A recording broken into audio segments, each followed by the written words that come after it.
VCD number 1330 1330 Bombay, பிறகு Farrukhabad. Murali dates 9/11/68, 8/11/68, 12/11/68 Murali's ஆயிருக்கு. வாசிக்கப்பட்டிருக்கிற date 18/7/2010, பிறகு 27/7/2010.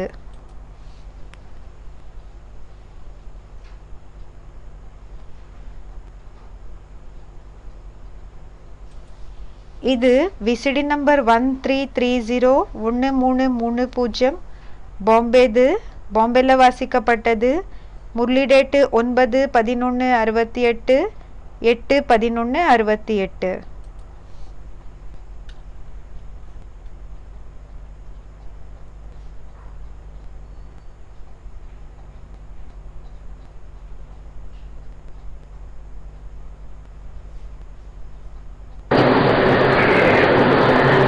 वाणी चल रही थी 9/11/68, दूसरे पेज के मध्यार्ध।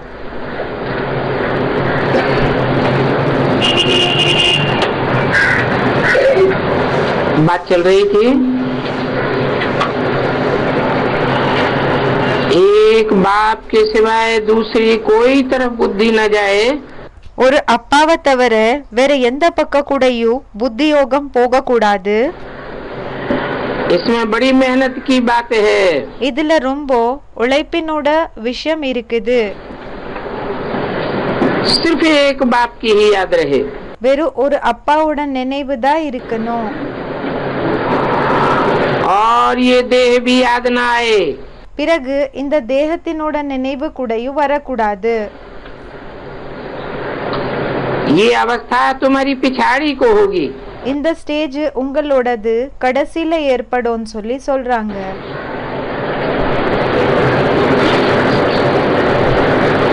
अभी दिन प्रतिदिन जितना याद की यात्रा को बढ़ाते रहेंगे.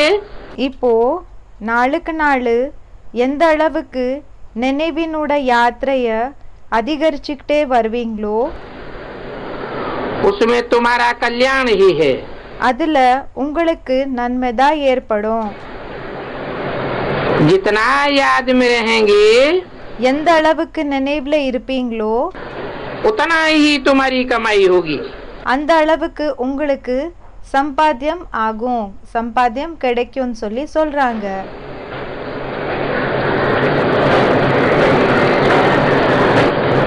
अगर ये शरीर छोड़ दिया ஒருவேளை இந்த சரீரத்தை விட்டுட்டீங்கன்னா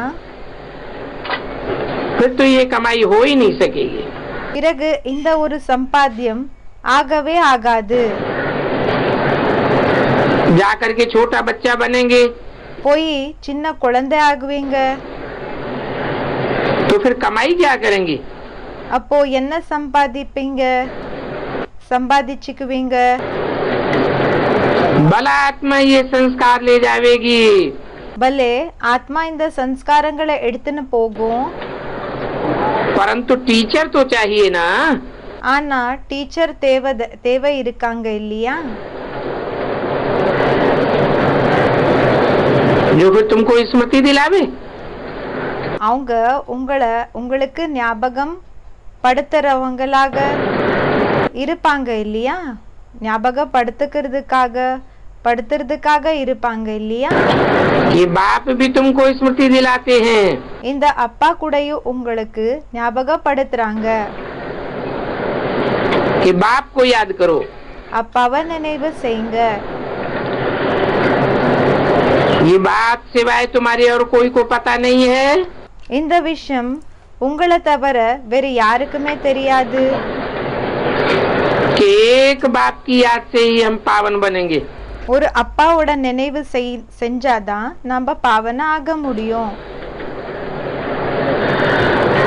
वो तो गंगा स्नान को ही ऊंच मानते हैं. அவங்க கங்கா ஸ்நானம், அதாவது கங்கால குளிக்கிறாங்க இல்லையா, அதுதான் உயர்ந்தமான விஷயம்னு சொல்லி நினைச்சுக்கிறாங்க.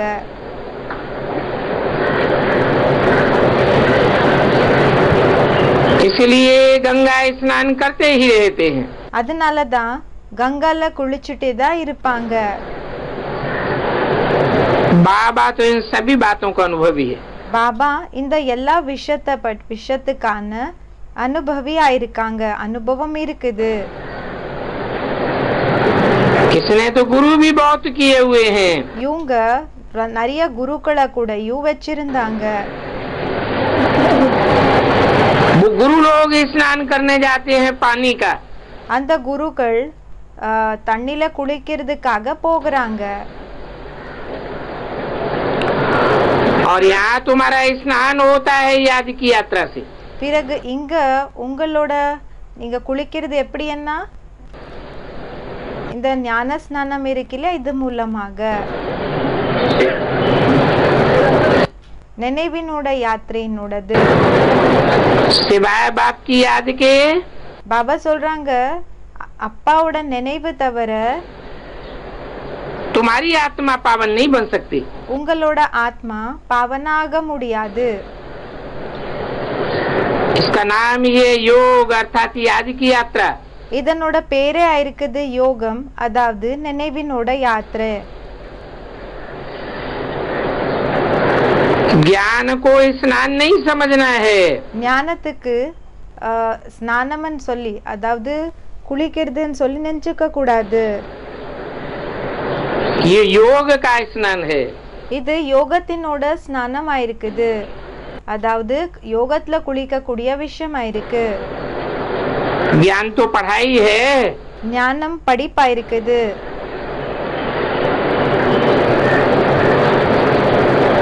योग जिससे पाप कटते हैं. யோகம் எது மூலமாக பாவம் கட்டாகும். तो ज्ञान और योग दो चीजें हैं. அப்போ ஞானம் பிறகு யோகம் ரெண்டு பொருள்கள் ஆயிருக்குது. ज्ञान से पाप नहीं कटेंगे. ஞானம் மூலமாக பாவம் கட் ஆகாது. याद से ही जन्म जन्मांतर के पाप भस्म होने हैं. நினைவு மூலமாதான் ஜென்ம ஜென்மாந்தரத்தினோட பாவங்கள் எரிஞ்சு சாம்பல் ஆக முடியும்னு சொல்லி சொல்றாங்க. बहुत से बच्चों की ये पता ही नहीं है. நிறைய குழந்தைகளுக்கு இந்த விஷயத்தை பற்றி தெரியவும் தெரியாது. कि ज्ञान किसको कहा जाता है और योग किसको कहा जाता है. ஞானம்னு சொல்லி எதுக்கு சொல்லப்படுகிறது, பிறகு யோகம்னு சொல்லி எதுக்கு சொல்லப்படுகிறது என்றது தெரியாது. ये दोनों अलग अलग चीजें हैं. இந்த ரெண்டு விஷயம் கூடயும் தனித்தனியான பொருளா இருக்குது. पूछते हैं கேக்குறாங்க, अमृत बेले अगर हम मुरली सुनेंगे पढ़ेंगे அமிர்த வேளை ஒருவேளை நாங்க முரளி கேக்குறோம் படிக்கிறோம், तो क्या बाप की याद नहीं रहेगी. அப்ப என்ன அப்பாவோட நினைவு இருக்காதா? बाप तो कहते हैं அப்பா சொல்றாங்க, इस याद की यात्रा से ही तुम पावन सतो प्रधान बनेंगे. இந்த நினைவினோட யாத்திரை மூலமா தான் நீங்க பாவனமாக சதோ பிரதானமாக ஆகுவீங்க. तो बाप बहुत अच्छी रीति समझाते हैं. பிறகு அப்பா ரொம்ப நல்லபடியாக புரிய வைக்கிறாங்க. मीठे मीठे बच्चों, இனிமேலும் இனிமையான குழந்தைகளே, इन बातों को अच्छी रीति समझो. இந்த விஷயங்களை பற்றி நல்லபடியாக புரிஞ்சுக்கோங்க. भूलो नहीं. மறக்காதீங்க, மறந்து போகாதீங்க. क्योंकि इस याद की यात्रा से ही तुम्हारे जन्म जन्मांतर के पाप कटेंगे. ஏன்னா இந்த நினைவினோட யாத்திரை மூலமா தான் உங்களோட ஜென்ம ஜென்மாந்தரத்தினோட பாவங்கள் கட்டாகும். बाकी ज्ञान तो पढ़ाई है. மற்றபடி ஞானம் படிப்பா இருக்குது,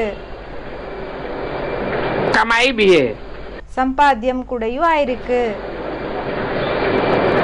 तो याद और ज्ञान दोनों अलग अलग चीज हैं. அதனால நினைவு பிறகு ஞானம் ரெண்டு கூடயும் தனித்தனியான பொருள்கள் ஆயிருக்குது. उनको कह दो ज्ञान और विज्ञान. அவங்களுக்கு சொல்லிடுங்க, ஞானம் பிறகு விஞ்ஞானம். ज्ञान माना पढ़ाई, ஞானம்னா படிப்பு, विज्ञान माना योग अर्थात याद. விஞ்ஞானம்னா யோகம், அதாவது நினைவு. तो दोनों में से किसको ऊंचे रखेंगे. அப்போ இரண்டு விஷயங்கள்ல எதை உயர்ந்த ஸ்டேஜ்ல வைப்பீங்க?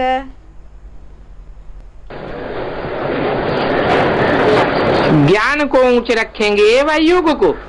ஞானத்தை உயர்ந்த ஸ்டேஜ்ல வைப்பீங்களா இல்லைன்னா யோகத்தை உயர்ந்த ஸ்டேஜ்ல வைப்பீங்களா? ये याद की यात्रा बहुत बड़ी है। இந்த நினைவினோட யாத்திரை மிக பெருசா இருக்குது, ரொம்ப பெரிய விஷயமா இருக்கு. और इसमें ही मेहनत है। பிறகு இதுலதான் உழைப்பு இருக்குது. स्वर्ग में तो तुम सभी जावेंगे। ஸ்வர்கத்துக்கு நீங்க எல்லாருமே தான் போகுவீங்க. सत्युग त्रेता स्वर्ग, சத்யுக திரேதா ஸ்வர்க்கம். त्रेता सेमी स्वर्ग है, திரேதா செமி அதாவது அறகுறையா இருக்கக்கூடிய ஸ்வர்க்கம். तो वहाँ स्वर्ग में इस पढ़ाई के अनुसार जाकर के विराजमान होंगे। அப்போ அங்க ஸ்வர்கத்துல இந்த படிப்பினோட ஆதாரப்படி போய் உட்காருவீங்க. बाकी मुख्य है योग की बात। மற்றபடி முக்கியமானதா இருக்குது நினைவினோட விஷயம். प्रदर्शनी अथवा म्यूजियम आदि में भी तुम ज्ञान समझाते हो। பிரதர்ஷினி இல்லைன்னா மியூசியம் இருக்கோ இல்லையா, இதுல கூடயும் நீங்க ஞானத்தை புரிய வைக்கிறீங்க. योग को तुम थोड़ा ही समझा सकेंगे। யோகத்தை பற்றி உங்களால புரிய வைக்க முடியுமா என்ன? सिर्फ इतना कहेंगे अपन को आत्मा समझ बाप को याद करो। வெறும் இவ்வளோ புரிஞ்சுக்கிறீங்க என்னன்னா தன்னை ஆத்மா நினைச்சுக்கிட்டு அப்பாவை நினைவு செய்யுங்க, அப்பா இருக்கிற நினைவு செய்யுங்க. बाकी ज्ञान तो बहुत देते हो। மற்றபடி ஞானம் ரொம்ப கொடுக்குறீங்க. तो बाप कहते हैं पहले पहले बात ये समझाओ। அதாவது அப்பா சொல்றாங்க ஃபர்ஸ்ட் இந்த விஷயத்தை தான் புரிய வைங்க. कि अपन को आत्मा समझ परमात्मा बाप को याद करो। தன்னை ஆத்மா நினைச்சுக்கிட்டு பரமாத்மா அப்பாவை நினைவு செய்யுங்க. ये ज्ञान देने के लिए ही तुम चित्र आदि बनाते हो। இந்த ஞானத்தை கொடுக்கறதுக்காக தான் நீங்க சித்திரங்கள் எல்லாமே ரெடி பண்றீங்க, கொடுக்குறீங்க. योग के लिए कोई चित्र आदि की दरकार नहीं है। யோகத்துக்காக எந்த சித்திரங்களினோட அவசியமும் இல்ல. ये चित्र இந்த சித்திரம் सभी ज्ञान समझाने के लिए है। இது எல்லாமே ஞானத்தை புரிய வைக்கிறதுக்காக இருக்குது. ज्ञान समझाने के लिए बनाए जाते हैं। ஞானத்தை புரிய வைக்கிறதுக்காக ரெடி செய்யப்படுகிறது. अपन को आत्मा समझने से ही देह का अहंकार बिल्कुल टूट जाता है। தன்னை ஆத்மா நினைச்சுக்கிறதுனால தேகத்தினோட அகங்காரம் என்றது முழுமையாக உடைஞ்சு போயிடுது. ज्ञान में तो जरूर मुख चाहिए वर्णन करने के लिए। ஞானத்துல கண்டிப்பாக வாயு வேணும், அதாவது அதை பற்றி வர்ணனை பண்றதுக்காக, அதை பற்றி எக்ஸ்பிளைன் பண்றதுக்காக. और योग की तो एक ही बात है, अपन பிறகு யோகத்தினோடது ஒரே ஒரு விஷயம் இருக்குது, को आत्मा समझ தன்னை ஆத்மா நினைச்சு बाप को याद करना। அப்பாவை நினைவு செய்யுது. पढ़ाई में तो देह की दरकार है। படிப்புல தேகத்தினோட அவசியம் இருக்குது. शरीर बिगड़ कैसे पढ़ावेंगे? शरीर இல்லாம எப்படி படிக்க வைக்க முடியும்? और तुम पढ़ेंगे भी कैसे? பிறகு நீங்க படிக்கிறது கூடயும் எப்படி? पतित पावन बाप है तो उनके साथ योग लगाना पड़े। பதித்த பாவன் அப்பான்னா அப்போ அவங்க கூட யோகத்தை இணைக்க வேண்டியதாக இருக்கும். परंतु ये बात भी कोई जानते नहीं है। ஆனா இந்த விஷயத்தை பற்றி கூடயும் யாருக்குமே தெரியாது. बाप खुद आकर के सिखलाते हैं। அப்பா சுயம் வந்து கத்து கொடுக்கறாங்க. मनुष्य मनुष्य को कभी योग सिखला नहीं सकता। மனிதன் எப்பவுமே மனிதனுக்கு யோகத்தை கத்து கொடுக்க முடியாது. तो बाप ही कहते हैं मुझे याद करो। அப்போ அப்பா தான் சொல்றாங்க என்ன நினைவு செய்யுங்க. कृष्ण नहीं कह सकते हैं कि मुझे याद करो। கிருஷ்ணன் சொல்ல முடியாது என்ன நினைவு செய்யுங்கன்னு. कोई भी गुरु आदि नहीं कह सकते मुझे याद करो। எந்த குரு கூடயும் சொல்ல முடியாது என்ன நினைவு செய்யுங்கன்னு. क्यों नहीं कह सकते? ஏன் சொல்ல முடியாது? क्योंकि सब देह अभिमानी है। ஏன்னா எல்லாருமே தேக அபிமானிகளா இருக்காங்க. தேகத்தினோட அபிமானத்துல இருக்கக்கூடியவங்க இருக்காங்க. इसको कहा जाता है परमात्मा ज्ञान। இதுக்கு சொல்லப்படுகிறது பரமாத்மா ஞானம். वो परमात्मा ही ज्ञान का सागर है। அந்த பரமாத்மா தான் ஞான கடலா இருக்காங்க. ये बड़ी समझने की बातें हैं, सभी को यही समझाओ। இது ரொம்ப புரிஞ்சுக்கிற விஷயமா இருக்குது. எல்லாருக்குமே இந்த விஷயத்தை புரிய வைங்க. कि बेहद के बाप को याद करो। எல்லாருக்கு அப்பாற்பட்ட அப்பாவை நினைவு செய்யுங்க.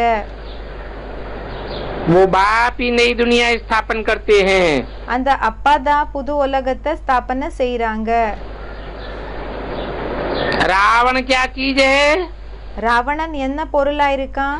ये भी कोई नहीं जानते। இந்த விஷயத்தை பற்றி கூடயும் யாருக்குமே தெரியாது. बाप तो स्वर्ग की स्थापना करते हैं। அப்பா ஸ்வர்கத்தினோட ஸ்தாபனைய செய்யறாங்க. ये किसको पता नहीं है? இது யாருக்குமே தெரியாது. फिर बताओ नरक की स्थापना कौन करते हैं? பிறகு சொல்லுங்க நரகத்தினோட ஸ்தாபனை யார் செய்யறாங்க? पुरानी दुनिया बदलती है तो जरूर नई दुनिया बनेगी। பழைய உலகம் மாறுதுன்னா கண்டிப்பாக புது உலகம் தயாராகும். ये तो समझते हैं। இந்த விஷயத்தை புரிஞ்சுக்கிறீங்க.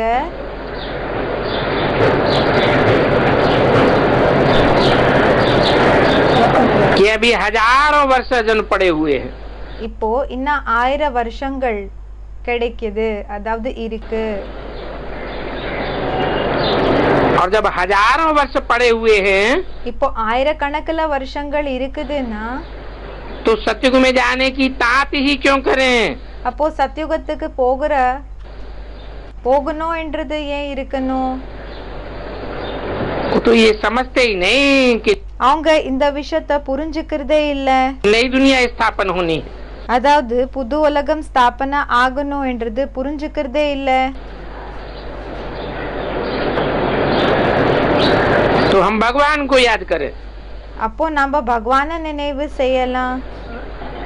उनके तो ध्यान में भी नहीं है। பாபா சொல்லிட்டு இருக்காங்க அவங்களோட புத்தியில கூடயும் இந்த விஷயம் இல்ல.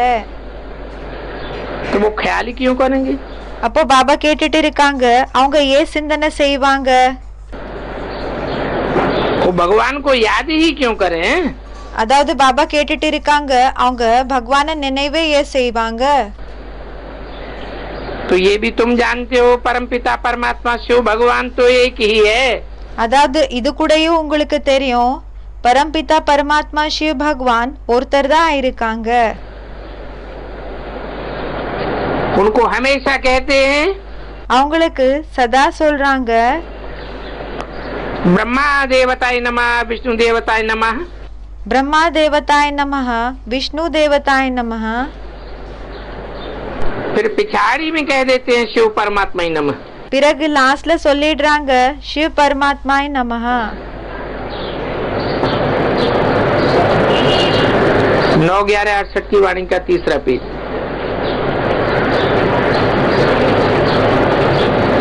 तो पिछाड़ी में जो शिव परमात्मा नमः कहते हैं இப்போ லாஸ்ட்ல சிவ பரமாத்மாய நமஹன்னு என்ன சொல்லிடுறாங்க? उसमें ऊंचे से ऊंचे कौन हुआ? அதுல உயர்ந்ததிலும் உயர்ந்தவர் யார் ஆனாங்க? वो ऊंचे से ऊंचे क्या है ये भी नहीं समझते। அந்த உயர்ந்ததிலும் உயர்ந்தவர் என்ன இருக்காங்க இது கூடயும் புரிஞ்சுக்கிறது இல்ல. अगर भित्तर ठिक्कर में है ஒருவேளை செவருல மண்ணாங்கட்டில இருக்காங்கன்னா तो फिर नमन काहे का? அப்போ ஏன் வணங்குற விஷயம் இருக்கும்? नमन तो ऊंची बुद्धि वाले को किया जाता है। வணங்குறது யாருக்குன்னா உயர்ந்த புத்தி இருக்கோ இல்லையா அவங்களுக்கு தான் வணங்குவாங்க.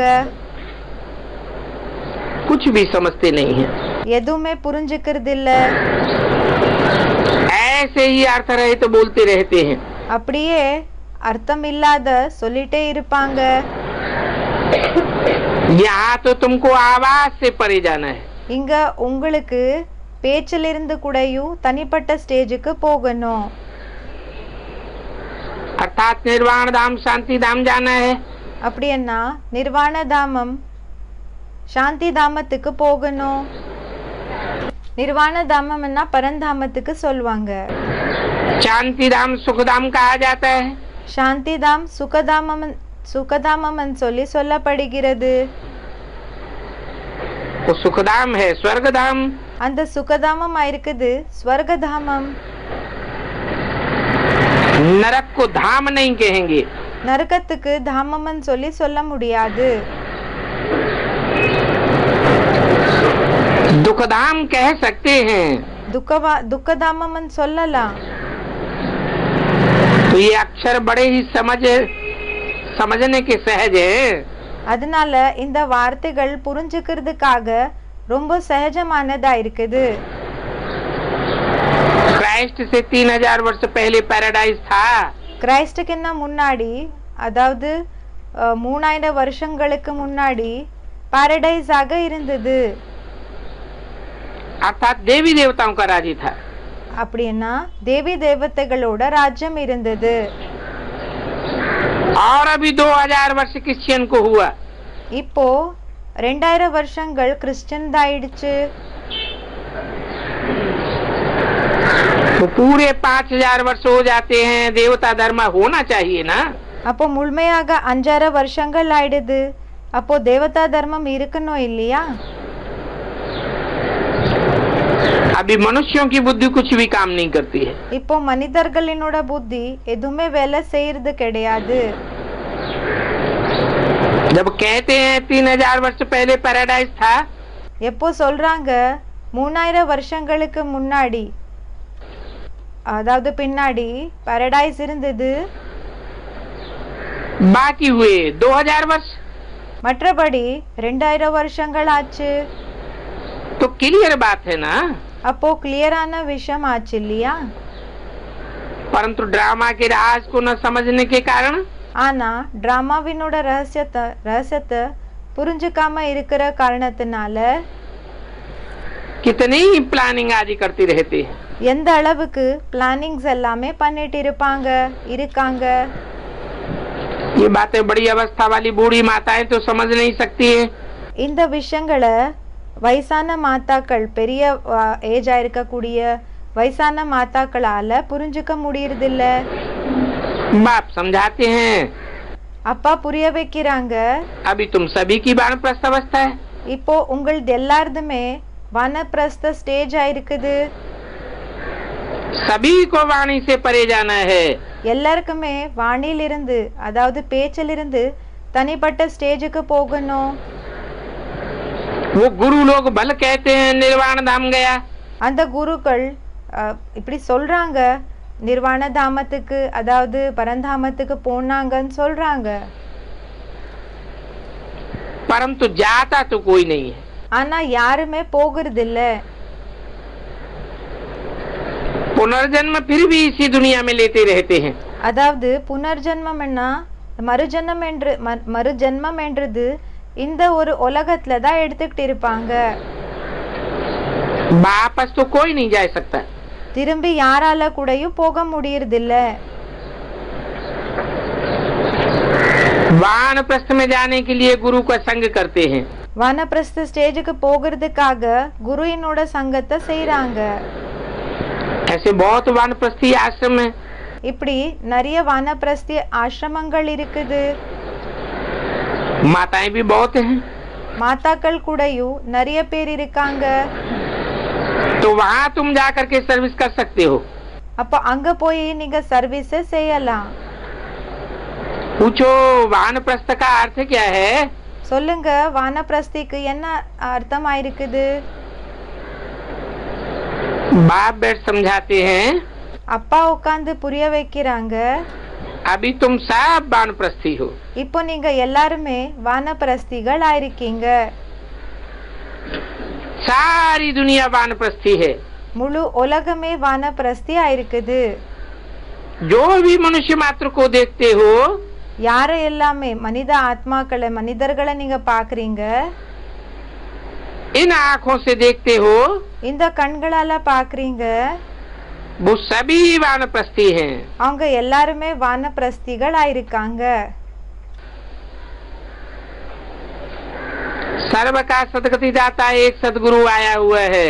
அனைவருக்குமே சத்கதி கொடுக்கக்கூடிய அந்த வள்ளல், அந்த ஒரு வள்ளல் வந்திருக்காரு. और सभी को जाना ही है। பிறகு மற்றபடி எல்லாருக்குமே போய் தான் ஆகணும். बाकी जो अच्छी रीति पुरुषार्थ करते हैं, மற்றபடி யாரு நல்லபடியாக புருஷார்த்தத்தை செய்றாங்க, वो अपना ऊंच पद पाए लेते हैं। அவங்களுக்கு என்ன ஆகுதுன்னா உயர்ந்த பதவி என்றது கிடைக்குது. इसको कहा जाता है कयामत का समय। இதுக்கு சொல்லப்படுகிறது கயாமத், அதாவது விநாசத்தினோட நேரம். कयामत के अर्थ को भी वो लोग नहीं समझते हैं। இந்த கயாமத்னா விநாசம், இதுக்கான அர்த்தத்தை பற்றி கூடயும் அவங்க புரிஞ்சுக்கிறது கிடையாது. तुम बच्चों में भी नंबरवार हैं जो समझते हैं। குழந்தைகளான உங்கள கூடயும் நம்பர் வார் இப்படி இருக்காங்க, யாரு புரிஞ்சுக்கிறாங்க.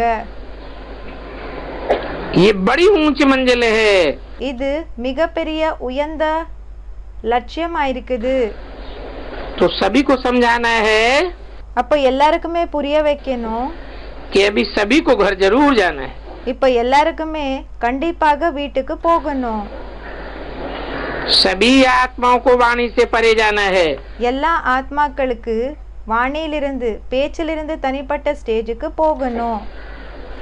फिर से पार्ट रिपीट करेंगे। மறுபடியும் பாட்டை ரிப்பீட் செய்வீங்க. परंतु बाप को याद करते करते जावेंगे ஆனா அப்பாவை நினைவு செஞ்சுட்டே போனீங்கன்னா तो जरूर ऊंचे पद पाएंगे। அப்போ கண்டிப்பாக உயர்ந்த பதவியை அடைவீங்க. दैवी को ही धारण करने हैं। தெய்வீகமான குணங்களை கூடயும் தாரணை பண்ணணும். कोई भी गंदा काम, चोरी चकारी आदि नहीं करनी चाहिए। எந்த விதமான இந்த கெட்ட வேலைகள், திருடுற வேலை இதெல்லாமே செய்யக்கூடாது. तुम पुण्यात्मा बने ही हो योग से। நீங்க புண்ணியாத்மா ஆயிருக்கிறதே யோக மூலமாக. ज्ञान से कोई पुण्यात्मा नहीं बनते हैं। ஞானம் மூலமாக யாருமே புண்ணியாத்மாக்கள் ஆகிறது கிடையாது. आत्मा तो पवित्र चाहिए ना। ஆத்மா தூய்மையாக இருக்கணும் இல்லையா?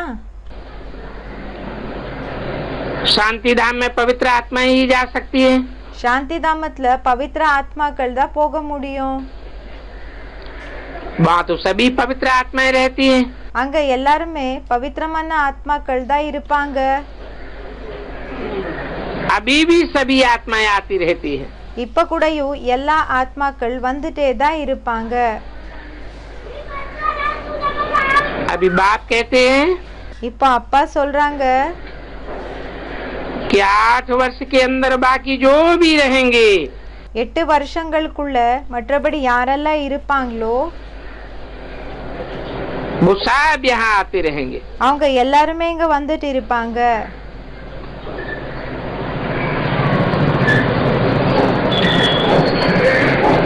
उसके बाद आना बंद हो जाएगा। அதுக்கு பிறகு வர்றது நின்னு போயிடுமா?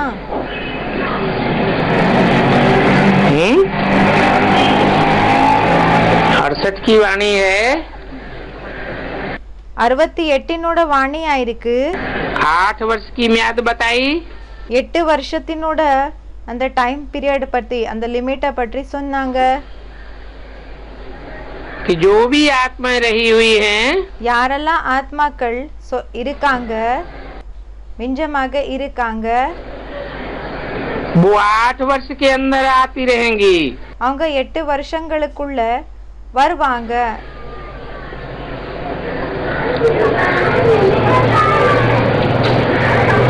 तो 8 वर्ष के बाद आत्माओं का आना बंद हो गया क्या? அப்போ 8 வருஷங்களுக்குள்ள ஆத்மாக்கள் வருது என்ன நின்னு போயிடுச்சா?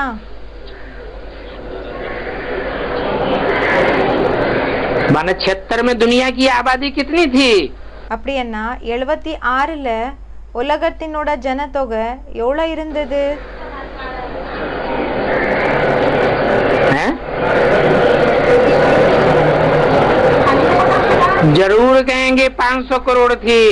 கண்டிப்பாக சொல்லப்படும் 500 கோடி இருந்தது. बाद में 200-250 करोड़ जो आते हैं, மற்றபடி இந்த 2 கோடி 250 கோடி என்ன வராங்களோ 200 கோடி 250 கோடி என்ன வராங்க, वो तो कीड़े मकोड़े मच्छर मिसल जैसे हैं। அவங்க புழு பூச்சிகள் அதாவது கொசு போல இருக்கக்கூடிய ஆத்மாக்கள். मनुष्य तो उनको कहा जाता है जो मन का उपयोग करे। மனிதர்கள்னு யாருக்கு சொல்லப்படுகிறதுன்னா யாரு மனசை யூஸ் செய்வாங்களோ அவங்களுக்கு சொல்லப்படுகிறது.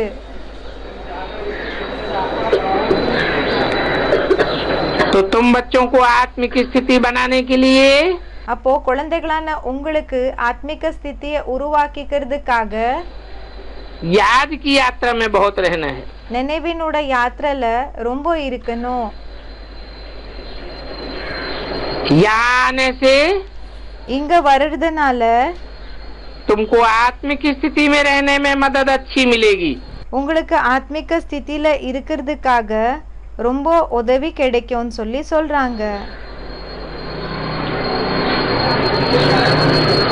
तुम पक्की आत्मा बन जाएंगे। நீங்க பக்கா ஆத்மாக்கள் ஆயிடுவீங்க. एक दो को संग का रंग का बल मिलता है ना। ஒருத்தர் இன்னொருத்தருக்கு எப்படின்னா சாங்கத்தினோட அந்த நிறம் இருக்கு இல்லையா, அதாவது என்ன தொடர்புல வராங்க இல்லையா, அது மூலமாக என்ன அந்த அந்த ஒரு சாயம் ஏற்படும் இல்லையா, அதுக்காக பாபா சொல்றாங்க தொடர்புல வர்றதுனால ஒருத்தரோட அந்த கலர் ஆஃப் கம்பெனி என்றது இன்னொருத்தருக்கு ஏற்படும் இல்லையா. तो तुम थोड़े बच्चों की ही ताकत काम करती है। அப்போ கொஞ்சம் குழந்தைகளான உங்களோடது தான் சக்தி வேலை செய்யும், ஒர்க் பண்ணும். दिखाते हैं காமிக்கிறாங்க. गोवर्धन पर्वत को अंगुली पर उठाया। இந்த கோவர்தன் பர்வத்தனா இந்த கோவர்தன் மலை இருக்கு இல்லையா, அத ஒரு விரலில தூக்குனாங்க.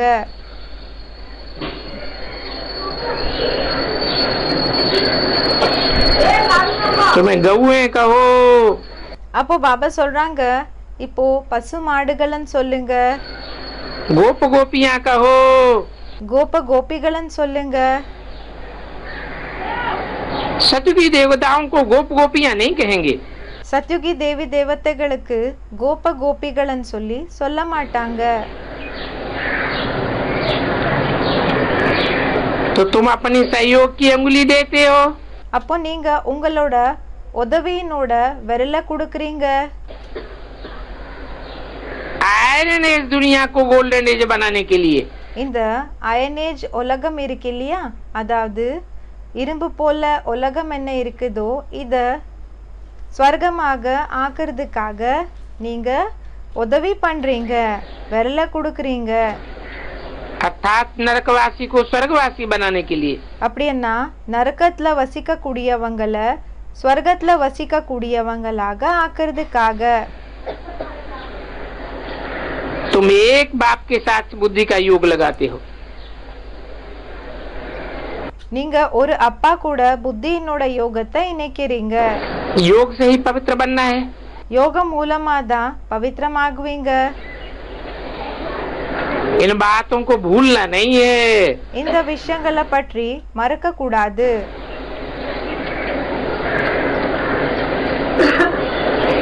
और ये न भूलने की ताकत तुमको यहाँ मिलती है। பிறகு இது மறக்காம இருக்கிற சக்தி உங்களுக்கு இங்க கிடைக்குது. बाहर की दुनिया में तो आसुरी मनुष्यों का संग रहता है. வெளி உலகத்துல ஆசுரி மனிதர்களோட தொடர்பென்றது இருக்கும். संग का रंग लगता है, वहाँ याद में रहना बड़ा मुश्किल है. அவங்களோட அந்த என்ன கனெக்ஷன்ல வரீங்களோ அதனோட நிறம் என்றது உங்களுக்கு ஏற்படுது. बाहर की दुनिया में அந்த ஒரு வெளி உலகத்துல तुम इतना डोल नहीं रह सकेंगे जितना यहाँ रह सकते हो. நீங்க அந்த அளவுக்கு ஆடாம அசையாம இருக்க முடியறதில்ல.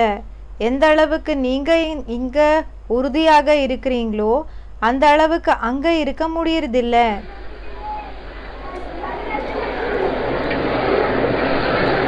तो तुम ब्राह्मण बच्चों का संगठन चाहिए.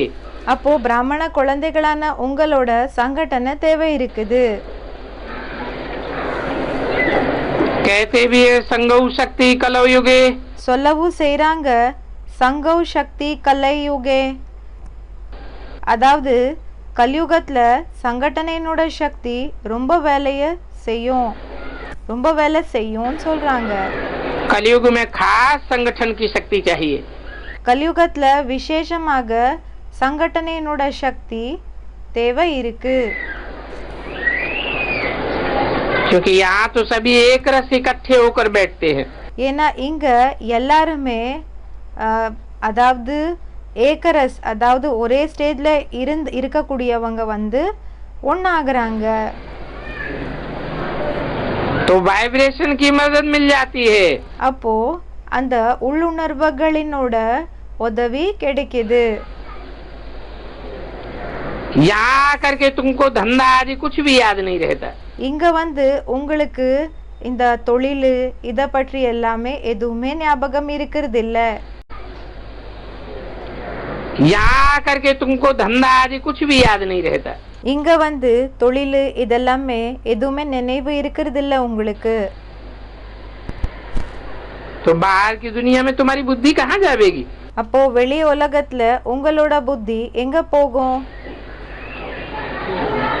बाहर में तो धंधा आदि घर बार जरूर खींचेगा. வெளியில இந்த தொழில் வீடு இதெல்லாமே கண்டிப்பாக இழிக்கும்னு சொல்லி சொல்றாங்க. यहाँ तो कोई धंधा नहीं.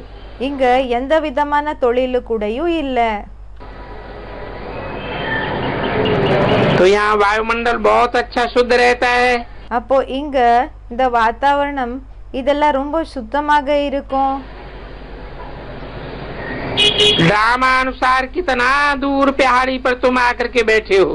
டிராமா அனுசாரமாக நீங்க எந்த அளவுக்கு உயர்ந்த இந்த மலை மேல வந்து உட்கார்ந்து இருக்கீங்க. और तुम्हारे सामने तुम्हारा यादगार भी खड़ा हुआ है. பிறகு உங்களுக்கு முன்னாடி உங்களோட நினைவார்த்தம் கூடயும் நின்னுட்டு இருக்குது. इसलिए बाबा कोशिश करा रहे हैं. அதனாலதான் பாபா முயற்சியை செய்ய வச்சுட்டு இருக்காங்க. आबू में बड़ा म्यूजियम बने. ஆபுல பெரிய மியூசியம் ரெடி ஆகணும்.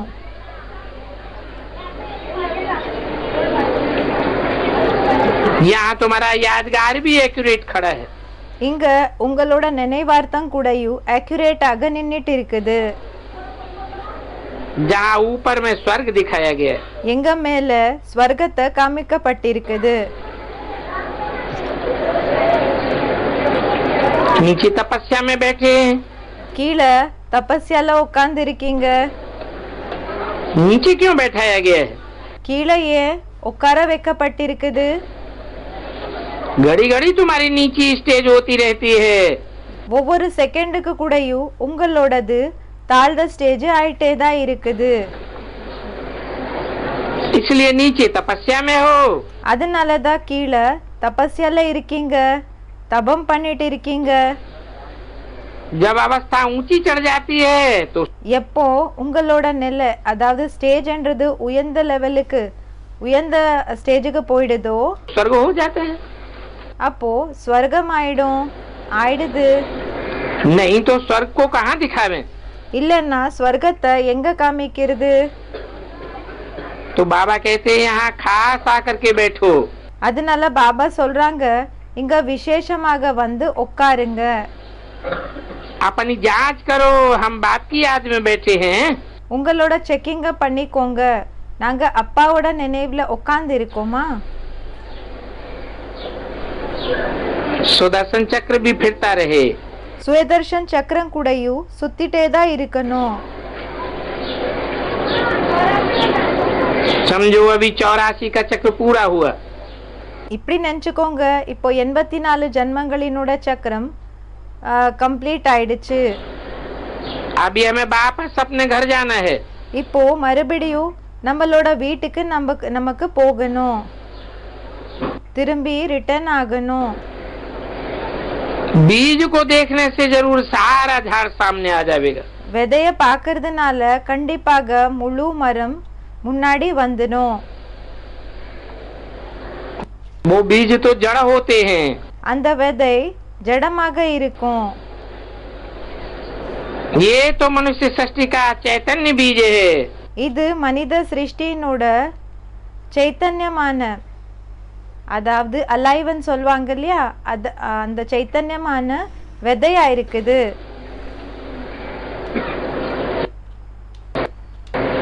बाप की पहचान हुई அப்பாவோட அறிமுகம் கிடைச்சது, तो सारा ज्ञान बुद्धि में आ जाएगा। அப்போ முழு ஞானம் புத்தில வந்துடும். तो ये सारा मनुष्य सृष्टि रूपी झाड़ है। அப்போ இது எல்லாமே மனித சிருஷ்டி ரூபமான மரமா இருக்குது. ये वैरायटी झाड़ है। இது வெரைட்டி ஆயிருக்கக்கூடிய மரமா இருக்கு. कितनी वैरायटी है मनुष्यों की? மனிதர்களினோட எத்தனை வெரைட்டிகள் இருக்குது. अच्छा अच्छा, मीठे मीठे सिकिल्दी रूहानी बच्चों को रूहानी बाप दादा का याद प्यार गुड मॉर्निंग। இனிமேலும் இனிமையான செல்ல குழந்தைகளுக்கு ஆன்மீக அப்பா அம்மா, பிறகு தாதாவினோட அன்பு நினைவுகள், பிறகு रूहानी बच्चों को रूहानी बाप का नमस्ते। ஆன்மீக அப்பாவோட ஆன்மீக குழந்தைகளுக்காக நமஸ்தே.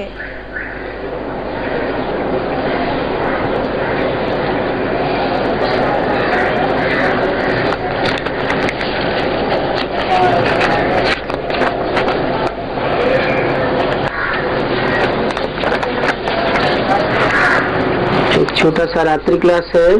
ஒரு சின்ன நைட் கிளாஸ் ஆயிருக்கு. 8/11/68 का 8/11/68 सतयुग में சத்யுகத்துல कब एक दो को खुश खैरियत पूछते होंगे।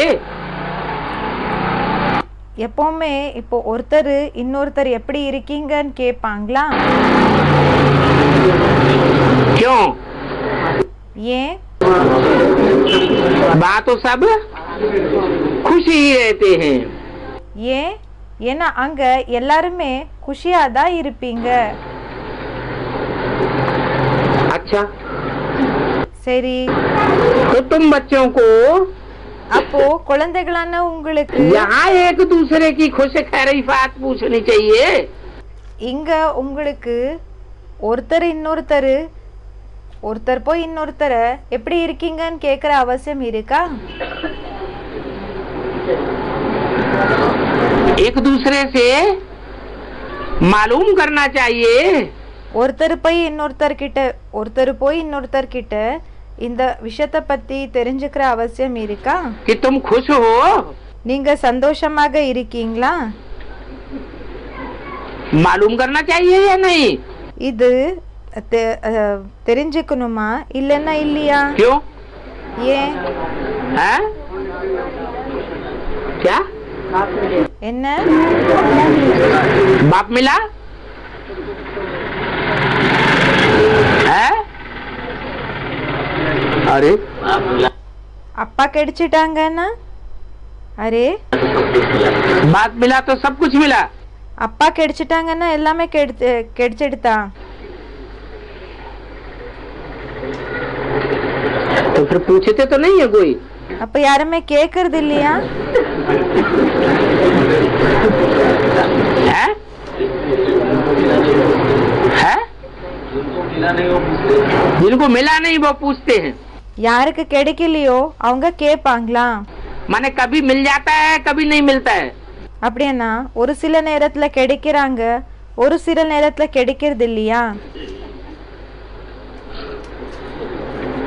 क्योंकि ஏன்னா बाप के पास रहना, बाप के साथ रहना, ये तो बहुत ऊंची बात है।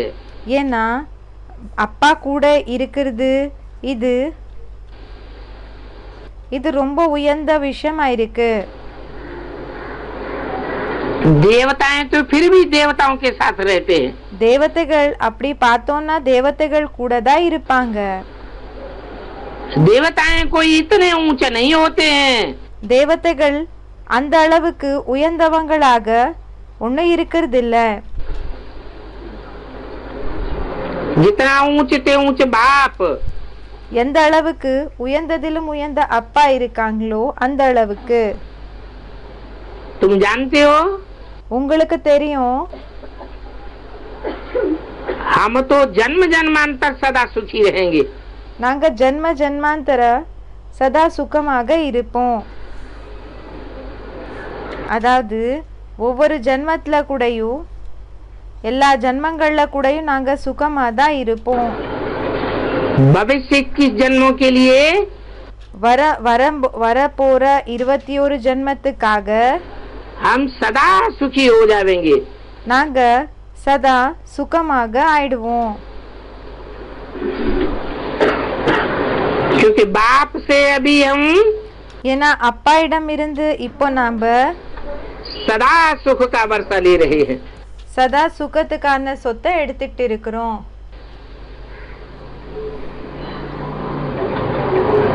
तो जिनको बेहद का पाप मिला है, அப்போ அதாவது இப்போ யாருக்கு எல்லைக்கு அப்பாற்பட்ட அப்பா கிடைச்சிருக்காங்க, उससे जास्ती खुशी और क्या होगी? அதை விட அதிக குஷி வேற என்ன விஷயமாக இருக்கும்? परंतु ஆனா परंतु क्या ஆனா என்ன? है? माया भी मिलती रहती है। மாயா கூடயும் கிடைச்சிட்டு இருக்கும், சந்திச்சுட்டு இருக்கும். बाप भी मिलता रहता है। அப்பாவும் சந்திச்சுட்டு இருக்காங்க. तो माया के कारण इतनी खुशी नहीं रहती है। அப்போ மாயா அல்ல அந்த அளவுக்கு குஷி என்றது இருக்கிறது இல்ல.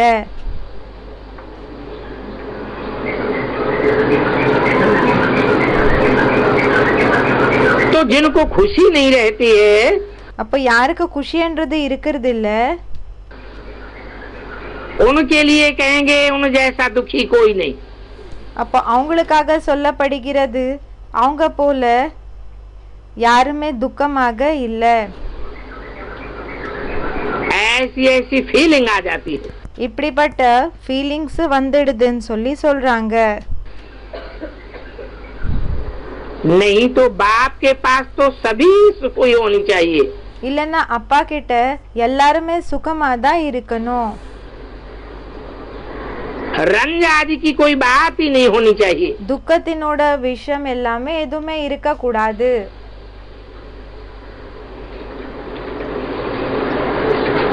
पूछते भी हैं, கேட்கவும் செய்றாங்க.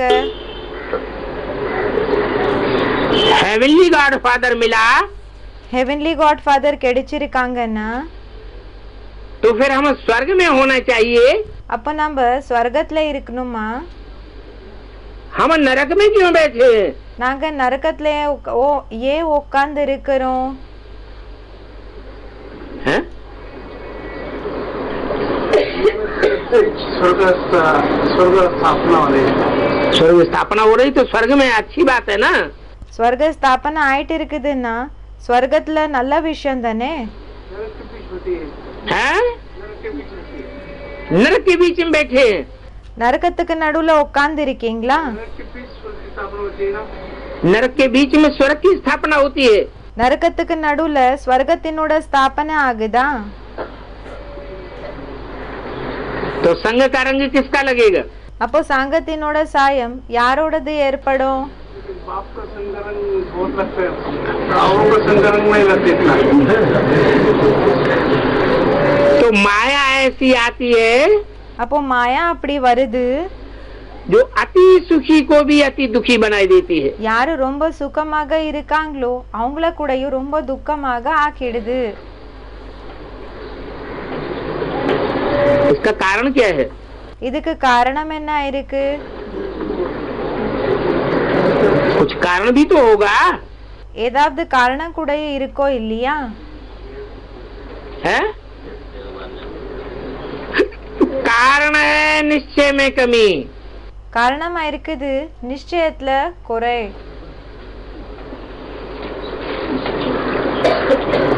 निश्चय बुद्धि நிச்சய புத்தி विजयते, விஜயத்தே. और विजय में खुशी होती है அப்போ வெற்றில குஷி இருக்குமா या दुख होता है? இல்லன்னா துக்கம் இருக்குமா? विजय है तो खुशी ही खुशी है, வெற்றி இருக்குதுன்னா வெறும் குஷி தான் இருக்கும். परंतु माया हराई देती है। ஆனா மாயா தோத்த வச்சிடுது. जो संशय बुद्धि होते हैं அதாவது தோல்வி அடைய வைக்குது. இப்ப யாரு அதாவது சந்தேக புத்திக்காரங்க இருப்பாங்க இல்லையா, तो क्या समझे? அவங்க என்ன நினைச்சுக்கணும்? है? संशय बुद्धि होते हैं तो समझो उन जैसा दुखी। இப்ப யாரு சந்தேக புத்திக்காரங்க இருப்பாங்க இல்லையா, அப்போ நினைச்சுக்கோங்க, புரிஞ்சுக்கோங்க, அவங்க போல துக்கமாக இருக்கக்கூடியவங்க कोई भी नहीं। யாருமே இல்ல. ये दुनिया भी ऐसी है। இந்த உலகம் கூடயும் இப்படிப்பட்டதா இருக்கு. जो वेद का बाप, இப்போ எல்லாருக்கு அப்பாற்பட்ட அப்பா, जिसको पतियों का पति कहा जाता है, யாரு கணவன்களுக்கு கூடயும் கணவன் சொல்லப்படுகிறது, ஹஸ்பண்ட்ஸ்க்கு ஹஸ்பண்ட் சொல்லப்படுகிறாரு, प्रजापिता कहा जाता है, பிரஜாபிதான் சொல்லப்படுகிறாரு, फिर शास्त्रों में प्रजापति भी कहा जाता है। பிறகு சாஸ்திரத்துல பிரஜாபதியன் கூடயும் சொல்லப்படுகிறாரு. बाप कहते हैं அப்பா சொல்றாங்க विश्वपति, உலகத்துக்கே கணவன், उनको ही नहीं जानते हैं। அவங்கள பற்றியே தெரியாது. नहीं जानते हैं தெரியாது, तो निश्चय बुद्धि कहें या निश्चय बुद्धि? அப்போ நிச்சய புத்தியன் சொல்றதா இல்லன்னா அனிஷ்டய புத்தியன் சொல்றதா? संशय बुद्धि हो जाते हैं। அதாவது சந்தேக புத்திக்காரங்க ஆயிடுறாங்க. नहीं तो निश्चय बुद्धि को बाकी क्या चाहिए? இல்லன்னா நிச்சய புத்திக்காரங்க இருக்காங்க இல்லையா, அவங்களுக்கு வேற என்ன தேவை இருக்குது? हम भगवान के बच्चे हैं। நாங்க பகவானோட குழந்தைகள் ஆயிருக்கோம். है? कोई मिनिस्टर के बच्चे नहीं हैं। இப்போ மினிஸ்டரினோட குழந்தை இல்ல. मिनिस्टर के बच्चों को भी देखो कितना नशा रहता है। இப்போ மினிஸ்டரினோட குழந்தைகள் இருப்பாங்க இல்லையா, அவங்கள கூடயும் பாருங்க எந்த அளவுக்கு போதை இருக்கும். राजाओं के बच्चों को कितना नशा रहता है। ராஜாக்களோட குழந்தைகளுக்கு எந்த அளவுக்கு போதை இருக்கும். और महाराजाओं के बच्चों को பிறகு மகாராஜாக்களினோட குழந்தைகளுக்கு और भी जास्ती नशा रहता है। இன்னும் அதிகம் போதை இருக்கும்னு சொல்றாங்க. और यहाँ तो राजाओं का राजा बनाने वाला बाप आया हुआ है। பிறகு இங்க ராஜாக்கள் கூடயும் ராஜா ஆக்கக்கூடிய அப்பா வந்திருக்காரு. उनसे ऊंचे तो कोई हो ही नहीं सकता दुनिया में। அவங்கள விட உயர்ந்தவங்க யாருமே ஆக முடியாது உலகத்துல. बुद्धि से काम लिया जाता है ना। புத்தி மூலமாக வேலைய எடுத்துக்கப்படுகிறது இல்லையா. स्टूडेंट पढ़ते हैं, जानते हैं हम 21 जन्म। ஸ்டூடெண்ட்ஸ் படிக்கிறாங்க தெரியும் நாம 21 ஜென்மம் सदा सुखी रहेंगे। சதா சுகமாக இருப்போம்। तो वो खुशी कम है क्या? அப்போ அந்த குஷி என்ன குறைவானதா இருக்கா? पूरा निश्चय न होने के कारण दुख फील होता है। முழுமையாக நிச்சயம் இருக்காம இருக்கிற காரணத்தினால துக்கம் ஃபீல் ஆகுது।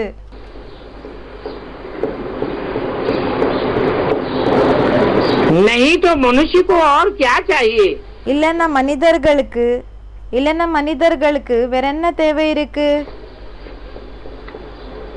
गाया भी जाता है पाना था सो, பாடவும் படுகிறது என்ன அடையணுமோ पा लिया, बाकी அத அடைஞ்சிட்டோம், क्या चाहिए? மற்றபடி வேற என்ன தேவை இருக்கு? साहूकारों को सुख जास्ती होता है, யாரு பணக்காரங்கள் இருப்பாங்களோ அவங்களுக்கு சுகம் அதிகமாக இருக்கும்। यहाँ तो ये दुनिया है ही दुखों की। இங்க இந்த உலகம் துக்கத்தினோட உலகம் தான் இருக்குது। बाप कहते हैं साहूकारों को इतना सुख नहीं होता है। அப்பா சொல்றாங்க பணக்காரங்களுக்கு அந்த அளவுக்கு சுகம் இருக்கிறது இல்ல। जितना अभी इस संगम युग में எந்த அளவுக்கு இப்போ இந்த சங்கம் யுகத்துல तुम गरीबों को सुख होता है, அதாவது ஏழைகளா இருக்கிற உங்களுக்கு சுகம் இருக்குமோ அந்த அளவுக்கு இருக்கிறது இல்ல। नहीं समझते हैं तो आगे चल करके समझ जावेंगे। ஒருவேளை புரிஞ்சுக்கலன்னா வருங்காலத்துல புரிஞ்சுப்பீங்க।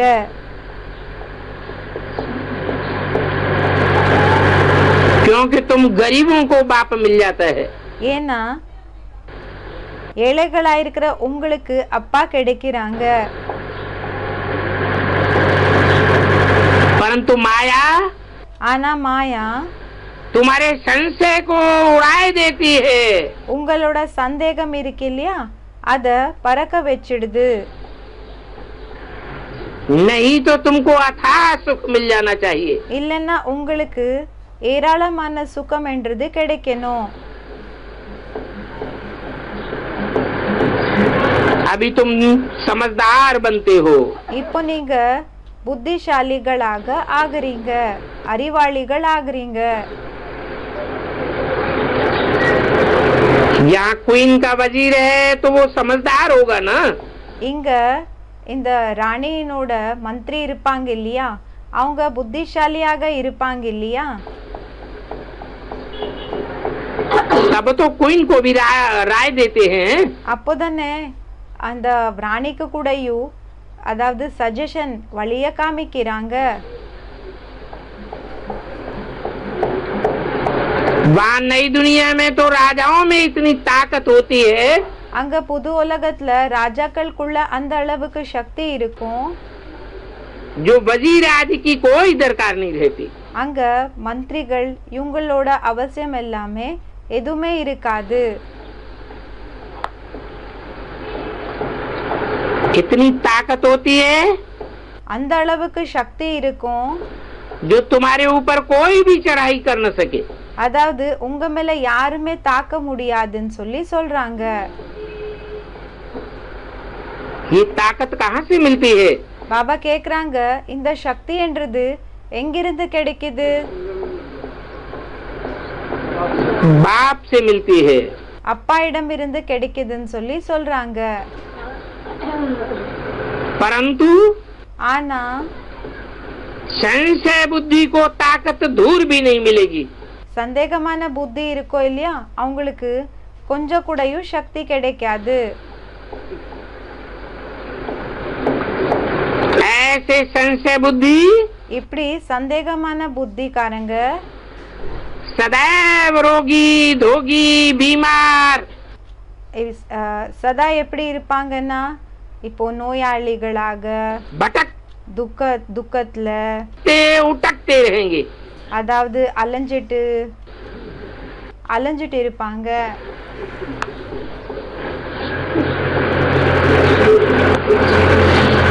याद का बल ही नहीं है। நினைவினோட சக்தியே இல்ல।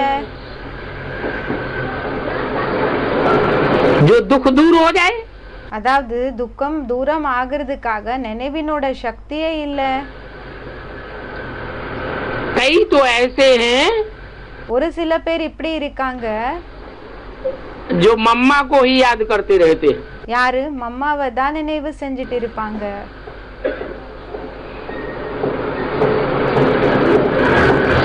उन्हें निश्चय बुद्धि कहें அவங்கள நிச்சய புத்தின்னு சொல்றதா या अनिश्चय बुद्धि? இல்லன்னா அனிஷ்ட புத்தின்னு சொல்றதா?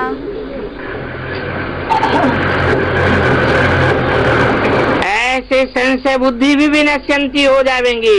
இப்படி சந்தேகமான புத்தி இருக்கோ இல்லையா, இவங்களது கூடயும் வினசந்தி அதாவது விநாசம் ஆயிடும்னு சொல்லி சொல்றாங்க.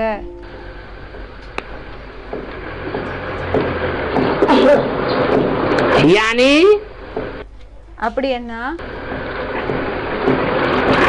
सुख का विनाश हो जाता है। சுகத்துக்கான விநாசம் ஆயிடும். इन सभी बातों को कोई विरला ही समझ सकते हैं। இந்த எல்லா விஷயங்களை வெறும் சில பேருக்களால தான் புரிஞ்சுக்க முடியும். ऐसे तो बाबा इन ब्रह्मा का फोटो भी नहीं निकालने देते। அப்படி பார்த்தோம்னா பாபா இந்த பிரம்மாவோட போட்டோ கூடயும் வைக்கிறதுக்காக விடுறதில்ல.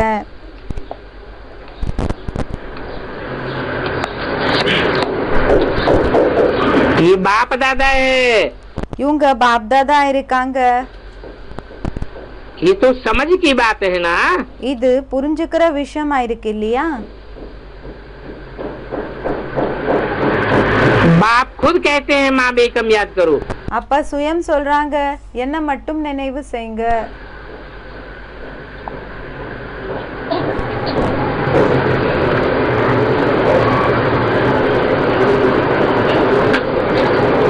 ये तो रथ है। இது ரத்தமா இருக்குது.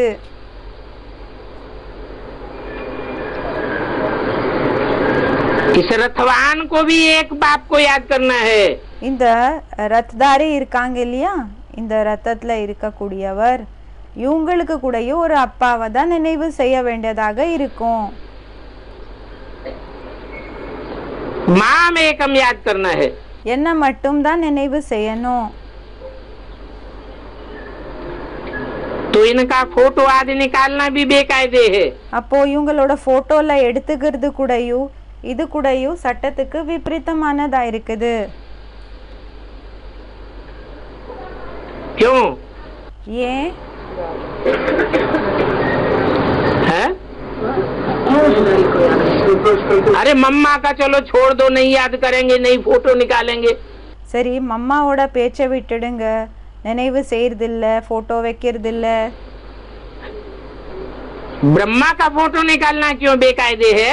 பிரம்மாவோட போட்டோ எடுக்கிறது ஏன் சட்டத்துக்கு விபரீதமானதா இருக்கு?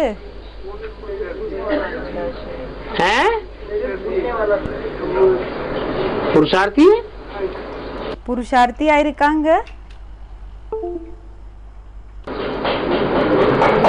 नॉन पुरुषार्थी कौन है? அப்போ நான் புருஷார்த்தி யாரா இருக்காங்க? पुरुषार्थी है, शिव को याद कर रहे हो। है? वो भी शिव को याद कर रहे हैं। शिव को याद कर रहे? சிவனை நினைவு செஞ்சுட்டு இருக்காங்களா? शिव बाबा को याद कर रहे? சிவ பாபாவை நினைவு செஞ்சுட்டு இருக்காங்களா? ब्रह्मा बाबा भी शिव बाबा को याद कर रहे? பிரம்மா பாபா கூடயும் சிவ பாபாவை நினைவு செஞ்சுட்டு இருக்காங்களா? बाबा को? பாபாவை बाबा किसे कहा जाता है? பாபான்னு சொல்லி யாருக்கு சொல்லப்படுகிறது? फिर कौन सा साकार और निराकार है? அப்போ யாரு சாக்காரத்துல நிராகாரா இருக்காங்க? जिसको ब्रह्मा बाबा याद कर रहे? யார பிரம்ம பாபா நினைவு செஞ்சுட்டு இருக்காங்க?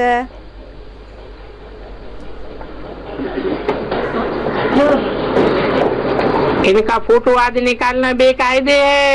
இவங்களோட போட்டோ எல்லாம் எடுக்கிறது இது சட்டத்துக்கு விபரீதமான விஷயமா இருக்கு. परंतु बच्चे अभी ज्ञान में कच्चे हैं। ஆனா குழந்தைகள் இப்போ ஞானத்துல அறகுறையாக இருக்கீங்க. याद में भी कच्चे हैं। அப்போ நினைவுல கூடயும் அறகுறையாக இருக்கீங்க. गुह्य बातों को समझ नहीं सकते हैं। ஆழமான விஷயங்களை புரிஞ்சுக்க முடியறதில்ல. दुनिया में छोटे मोटे कवि होते हैं। உலகத்துல சின்ன சின்ன கவிகள் இருப்பாங்க. उनकी कविता के मर्म को सब कोई नहीं समझ पाते। சின்ன சின்ன கவிஞன்கள் இருப்பாங்க. அவங்களோட கவிதையினோட அந்த ரகசியத்தை எல்லாரால ஒன்றும் புரிஞ்சுக்க முடியறதில்ல. ये बाप तो कवियों का कवि है। இந்த அப்பா கவிஞன்களுக்கு கூடயும் கவிஞனா இருக்காரு. ऐसी गुह्य गूढ़ भाषा बोलता है। இப்படி ஆழமான குப்தமான விஷயங்களை சொல்றாங்க. அதாவது ரகசியமான விஷயங்களை சொல்றாங்க. जिसका अर्थ ब्रह्मा இதனோட அர்த்தம் பிரம்மா और सरस्वती जैसी आत्माएं भी नहीं समझ पाती। பிறகு சரஸ்வதி போல ஆத்மாக்களால கூடயும் புரிஞ்சுக்க முடியறதில்ல.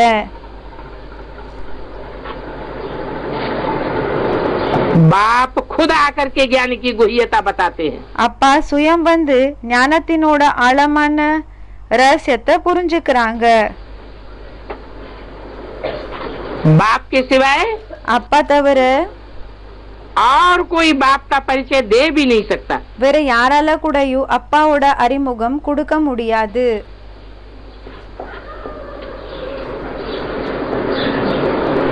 तो जो कच्चे बच्चे हैं அப்போ யாரு அறகுறையா இருக்கக்கூடிய குழந்தைகள் இருக்காங்க. वो ऐसी ऐसी फोटो की बातें करते रहते हैं। அவங்க இப்படிப்பட்ட போட்டோஸினோட பேச்சுகளை சொல்லிட்டு இருப்பாங்க.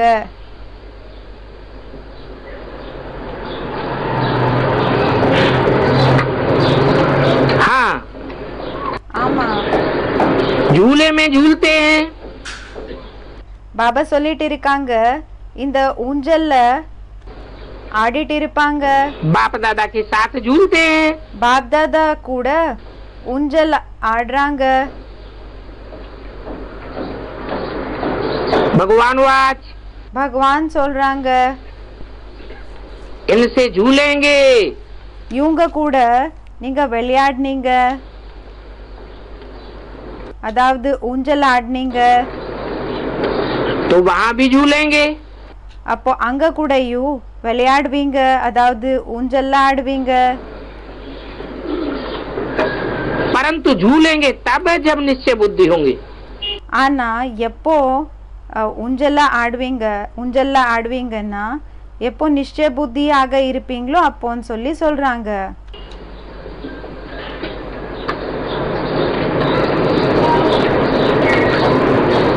दास दासियां थोड़े झूलेंगी। தாச தாசிகள் அவங்க ஊஞ்சல்ல ஆடுவாங்களா என்ன?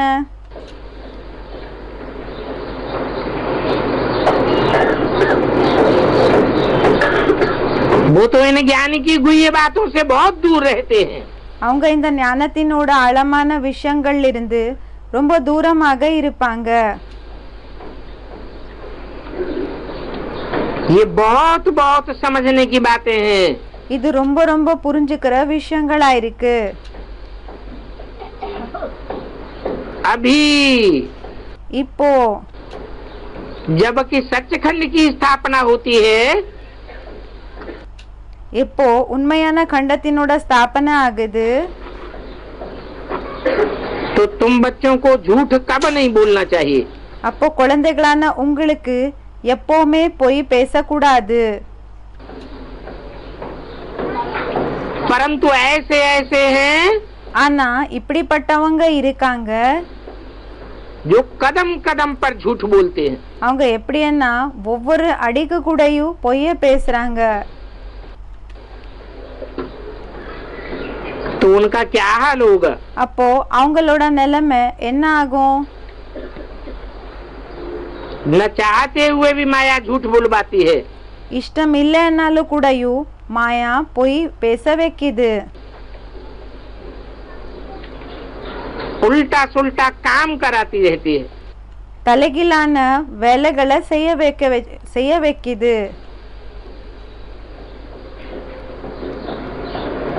तो उनको बेबी बुद्धि कहेंगे. அப்போ அவங்கள பேபி புத்தின்னு சொல்லி சொல்லப்படுகிறது.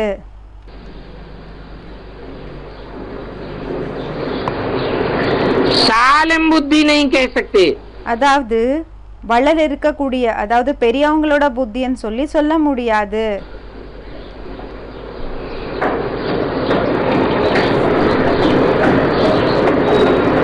ब्रह्मा भोजन की भी बहुत महिमा है. பிரம்மா போஜன், அதாவது பிரம்மா போஜன் இருக்கு இல்லையா, அதனோட மகிமை கூடயும் ரொம்ப இருக்குது.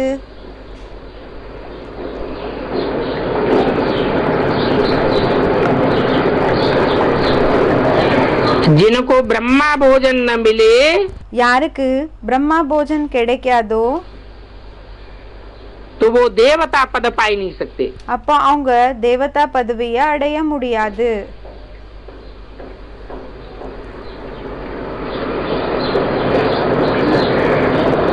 ये सभी समझने की बातें हैं. இது எல்லாமே புரிஞ்சுக்கிற விஷயங்கள் ஆயிருக்கு. विचार सागर मंथन करते रहे तो समझ में आ सकती है. விசார சாகர மந்தனத்தை பண்ணிட்டே இருந்தீங்கன்னா அப்போ புரியும்னு சொல்லி சொல்றாங்க. बड़े अच्छे दैवी गुण चाहिए. ரொம்ப நல்ல தெய்வீகமான குணங்கள் தேவை இருக்கு. झूठ बोलना, பொய் பேசுறது, किसी का दिल दुखाना, இப்போ ஒருத்தருக்கு மனசுக்கு துக்கம் கொடுக்கறது, ஒருத்தரோட மனதுக்கு துக்கம் கொடுக்கறது, ये कोई दैवी गुण नहीं है. இது தெய்வீகமான குணம் ஒன்னும் கிடையாது. यहाँ देह अभिमान की सेफ्टी फर्स्ट रखनी है. இங்க தேகாபிமானத்தினோட சேஃப்டி ஃபர்ஸ்ட் பாத்துக்கணும். नहीं तो माया बहुत तंग करती है, विकर्म कराती रहती है. இல்லன்னா மாயா ரொம்ப தொல்லைய கொடுக்கும், விபரீத செயல்களை செய்ய வைக்கும். जितना जितना देही अभिमानी बनते जाएंगे, எந்த அளவுக்கு ஆத்மாபிமானிகளாக ஆயிட்டே வருவீங்களோ फिर कोई भी विकर्म नहीं हो. பிறகு எந்த விதமான விபரீத செயல்கள் கூடயும் ஆகக்கூடாது. परंतु सभी पुरुषार्थी है नंबरवार. ஆனா எல்லாருமே நம்பர்வார் புருஷார்த்திகளா இருக்கீங்க. शरीर को तो देखना नहीं है. சரீரத்தை பார்க்க கூடாது. दधीच ऋषि मिसल, ததீச்சி ரிஷி போல रात दिन ईश्वरीय सेवा में अपनी हड्डी हड्डी स्वाहा करनी है. பகலு இரவு ஈஸ்வரிய சேவல தன்னோட ஒவ்வொரு எலும்ப கூடயும் அர்ப்பணம் பண்ணணும், ஸ்வாஹா செய்யணும்.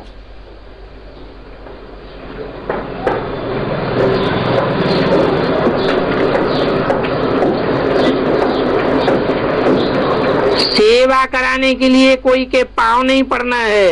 இப்போ சேவைய செய்ய வச்சுக்கிறதுக்காக ஒருத்தரோட காலுக்கு வீழக்கூடாது. कोई से मालिश आदि नहीं करानी है.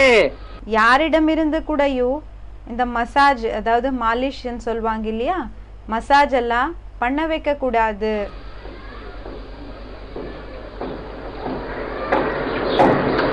भक्ति आदि कुछ भी करेंगे, பக்தி இதெல்லாம் என்ன செஞ்சாலும்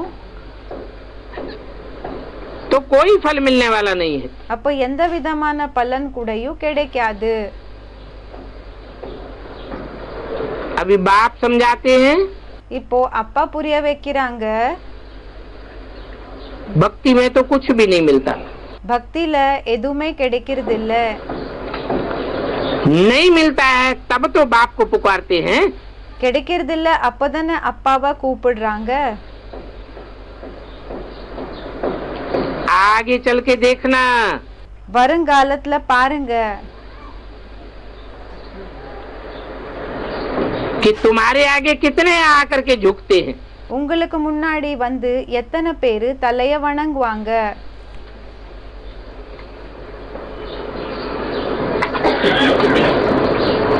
तब सब कहने लग पड़ेंगे इनमें तो ईश्वर की वाणी भरी पड़ी है। அப்ப எல்லாருமே சொல்றதுக்கு ஆரம்பம் செய்வாங்க, இவங்களுக்குள்ள ஈஸ்வரனோட பேச்சுகள் நிறைஞ்சிருக்கு, வாணி நிறைஞ்சிருக்கு. अच्छा அச்சா சரி. मीठी मीठी रूहानी बच्चों को रूहानी बाप दादा का याद प्यार गुड नाइट. இனிமேலும் இனிமையான ஆன்மீக குழந்தைகளுக்கு ஆன்மீக பாப் தாதாவினோட அன்பு நினைவுகள். रूहानी बच्चों को रूहानी बाप का नमस्ते. ओम शांति. ஆன்மீக குழந்தைகளுக்கு ஆன்மீக அப்பாவினோட நமஸ்தே.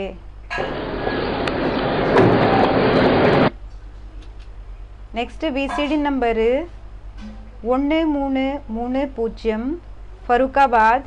முரளி டேட்டு 12/11/68. பிறகு கிளாரிஃபிகேஷன் டேட்டு 27/7/2010.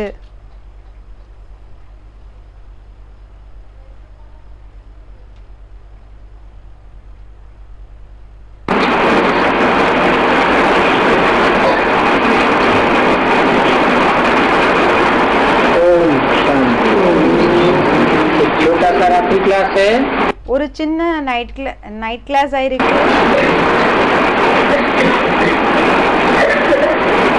12 नवंबर 1968. 12 நவம்பர் 1968.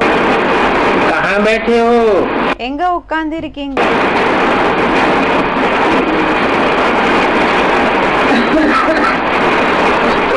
तुम बच्चों की लात और तात यही है कि हमको नई दुनिया में जाना है. குழந்தைகளான உங்களோட ஆர்வம் என்னன்னா, உங்களுக்கு என்ன ஆர்வம் இருக்குன்னா, நமக்கு புது உலகத்துக்கு போய் தான் ஆகணும், புது உலகத்துக்கு போகணும். और ये भी बच्चे जानते हैं. பிறகு இது கூடயும் குழந்தைகளுக்கு தெரியும், कि हम 5000 वर्ष पहले वकल पहले मिसल நாங்க 5000 வருஷங்களுக்கு பின்னாடி போல பிறகு फिर से इसी मत पर अपना दैवी धारणा. கல்பத்துக்கு முன்னாடி என்ன இருந்ததோ அதே மாதிரி மறுபடியும் தன்னோட தெய்வீகமான தாரணைகள் और दैवी धारणा वाला घराना स्थापन कर रहे हैं. பிறகு தெய்வீகமான அந்த குடும்பம் என்ன இருக்குதோ அத ஸ்தாபனை, அதாவது உருவாக்கிட்டு இருக்கிறோம். हमारी ये मिशन है. இது நம்மளோட பிளான் ஆயிருக்குது, நிர்வாகம் ஆயிருக்கு. और ये ईश्वरीय मिशन है. பிறகு இது ஈஸ்வரிய மிஷன் ஆயிருக்குது. तुमको भी कन्वर्ट करके பிறகு உங்களை கூடயும் கன்வெர்ட் பண்ணி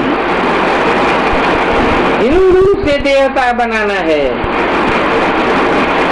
இந்துலிருந்து தேவதையாக ஆக்கணும். वो तो हिंदुओं को அவங்க हिंदुகளை क्रिश्चियन बनाते हैं. கிறிஸ்டியன் ஆக ஆக்குறாங்க. बौद्धियों को பௌத்திகளை और बहुत से हिंदुओं को बौद्धि बनाते हैं. பிறகு நிறைய இந்துக்களை பௌத்தியாக ஆக்கிக்கிறாங்க. ये फिर है ईश्वरीय मिशन. பிறகு இதா இருக்குது ஈஸ்வரிய நிர்வாகம்.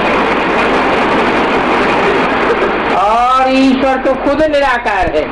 பிறகு ஈஸ்வர் சுயம் நிராகார இருக்காரு.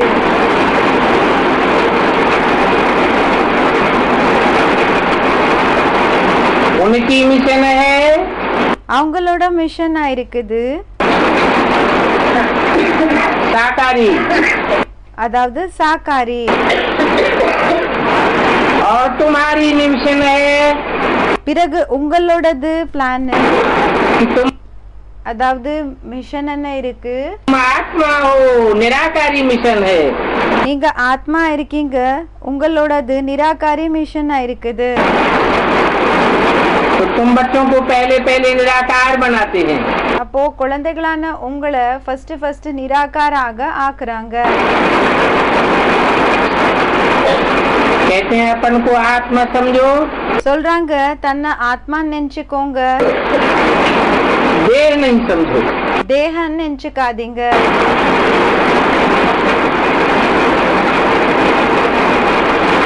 बताने वाला है खुद सुप्रीम परमात्मा। சொல்லக்கூடியவங்க சுயம் சுப்ரீம் பரமாத்மா இருக்காங்க. और तुम हो आत्मा। பிறகு நீங்க ஆத்மா இருக்கீங்க.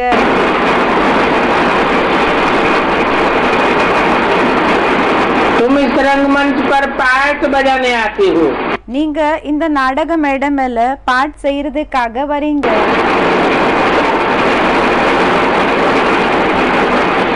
वो परमपिता परमात्मा सदैव कहाँ रहते हैं? அந்த பரம்பிதா பரமாத்மா சதா எங்க இருப்பாங்க? परमधाम में रहते हैं, इसलिए उनको परमात्मा कहा जाता है। பரந்தாமத்துல இருப்பாங்க, அதனாலதான் அவங்களுக்கு பரமாத்மான்னு சொல்லி சொல்லப்படுகிறாங்க.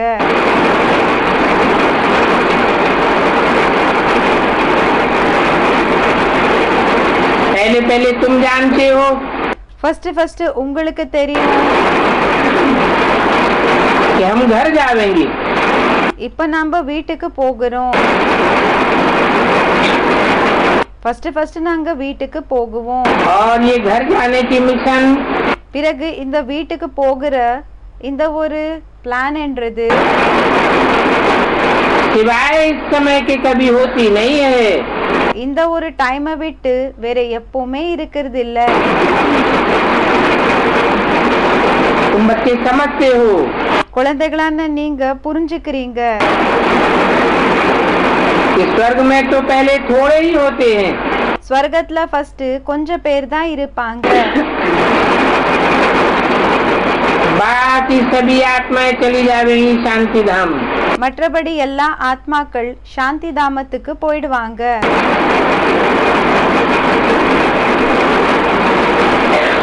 तुम सतयुग से लेकर के कलयुग अंत तक पार्ट बजाते हो। நீங்க சத்யுகத்திலிருந்து கலியுகத்தினோட கடைசி வரைக்கும் பாட்ட செய்வீங்க. सारी आत्माएं तो इतना ऑलराउंड पार्ट नहीं बजावेंगी। எல்லா ஆத்மாக்கள் அந்த அளவுக்கு ஆல்ரவுண்ட் பார்ட் ஒன்னும் செய்ய மாட்டாங்க. पहले तुम भी पुरानी दुनिया में थे। ஃபர்ஸ்ட் நீங்க கூடயும் பழைய உலகத்துல இருந்தீங்க. अभी तुम संगम पर हो। இப்போ நீங்க சங்கமத்துல இருக்கீங்க. वास्तव में तो வாஸ்தவத்துல अभी सारी दुनिया संगम पर है। இப்போ முழு உலகம் சங்கமத்துல இருக்குது. आज नहीं तो कल संगम में जरूर आवेंगे। இன்னைக்கு இல்லைன்னா நாளைக்கு சங்கமத்துல கண்டிப்பாக வருவாங்க. क्योंकि ये है ही संगम का समय। ஏன்னா இது சங்கமத்தினோட நேரம் தான் இருக்குது. परंतु दुनिया वालों को विचारों को पता नहीं है। ஆனா அந்த உலகத்தினார்களுக்கு பாவம் அவங்களுக்கு தெரியவே தெரியாது. और तुम तो जानते हो பிறகு உங்களுக்கு தெரியும் ये आत्मा और परमपिता परमात्मा का संगम है। இது ஆத்மாக்கள் பிறகு பரம்பிதா பரமாத்மாவினோட சங்கமமா இருக்குது. बाप हमारे बीच में आते हैं। அப்பா நம்ம நடுவுல வராங்க. कलयुग अंत और सतयुग के आज में आते हैं। கலியுகத்தினோட கடைசி பிறகு சத்யுகத்தினோட ஆரம்பத்துல வராங்க. तो अभी तुम समझते हो அப்போ பாபா சொல்லிட்டு இருக்காங்க என்னன்னா, அதாவது இப்ப நீங்க புரிஞ்சுக்கிறீங்க कि पुरानी दुनिया का विनाश பழைய உலகத்தினோட விநாசம் और नई दुनिया की स्थापना होनी है। பிறகு புது உலகத்தினோட ஸ்தாபனை ஆகணும். तो ये संगम है तो सभी के लिए, அப்போ இந்த சங்கமம் எல்லாருக்காக கூடயும் இருக்குது. परंतु तुम जानते हो सभी नहीं जानते हैं। ஆனா உங்களுக்கு தெரியும், எல்லாருக்குமே ஒன்னும் தெரியாது. क्योंकि वो सभी हैं आसुरी मत पर, ஏன்னா அவங்க எல்லாருமே ஆசுரி டைரக்ஷனோட ஆதாரப்படி இருக்காங்க. और तुम हो ईश्वरीय मत पर। பிறகு நீங்க இருக்கீங்க ஈஸ்வரனோட டைரக்ஷனோட ஆதாரப்படி இருக்கீங்க. तुम जानते हो नई दुनिया बदल रही है, உங்களுக்கு தெரியும் புது உலகம் மாறிட்டு இருக்குது. पहले पुरानी दुनिया थी, முன்னாடி பழைய உலகம் இருந்தது. और बाप ही संगम युग पर चेंज करने के लिए आते हैं। பிறகு அப்பா தான் சங்கமத்துல சேஞ்ச் பண்றதுக்காக வந்திருக்காங்க, மாத்துறதுக்காக வந்திருக்காங்க. तो अभी पुरानी दुनिया पूरी हो, அதாவது இப்போ பழைய உலகம் கம்ப்ளீட் ஆகி மாறி नई दुनिया होनी है। புது உலகம் ஆகணும். तुम बच्चे नई दुनिया के लिए अपनी राजधानी स्थापन कर रहे हो। குழந்தைகளான நீங்க புது உலகத்துக்காக தன்னோட தலைநகர ஸ்தாபனை பண்ணிட்டு இருக்கீங்க. ब्राह्मण ही अपने लिए नई दुनिया स्थापन करते हैं। பிராமணர்கள் தான் தனக்காக என்ன செஞ்சுட்டு இருக்காங்கன்னா புது உலகத்தை ஸ்தாபனை பண்ணிட்டு இருக்காங்க. अभी हम सो ब्राह्मण हैं, இப்போ நாம தான் பிராமணர்கள் ஆகுவோம். पास में क्या थे? முன்னாடி என்ன இருந்தோம்? कहेंगे शूद्र, சொல்வாங்க சூத்ரர்கள். दुनिया तो वही है। உலகம் அதேதான் இருக்குது.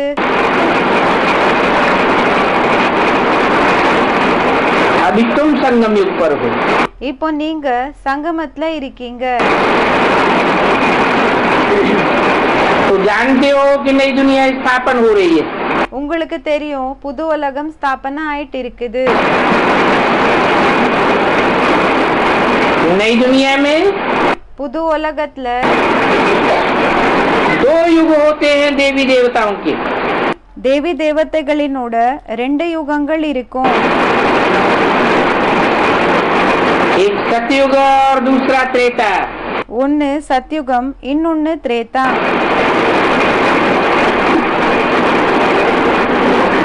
अभी संगम से लेकर இப்போ சங்கம் யுகத்திலிருந்து त्रेतांत तक मुख्य 3 धर्म की स्थापना होती है। திரேதா யுகத்தினோட கடைசி வரைக்கும் முக்கியமாக 3 தர்மங்கள் ஸ்தாபனை ஆகுது. ये ब्राह्मण धर्म है फाउंडेशन। இந்த பிராமண தர்மமா இருக்குது ஃபவுண்டேஷன். ब्रह्मा द्वारा फाउंडेशन पड़ता है। பிரம்மா மூலமாக ஃபவுண்டேஷன் ஏற்படுது. ब्राह्मण धर्म का பிராமண தர்மத்தினோட ஃபவுண்டேஷன் ஏற்படுது. जो सतयुग में देवता இப்போ யாரு சத்யுகத்துல தேவதையோ और त्रेता में क्षत्रिय बनते हैं। பிறகு திரேதால க்ஷத்ரியர்கள் ஆகுறாங்க. फिर द्वापर युग से इस्लामी बौद्ध क्रिश्चियन। பிறகு துவாபர் யுகத்திலிருந்து இஸ்லாமி பௌத்தி கிறிஸ்டியன்ஸ். ये बातें तुम बच्चे जानते हो। அப்போ இந்த விஷயங்களை குழந்தைகளான உங்களுக்கு தெரியும்.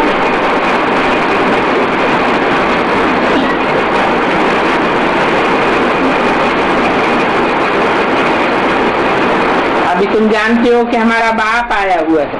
இப்போ உங்களுக்கு தெரியும் நம்மளோட அப்பா வந்திருக்காங்க.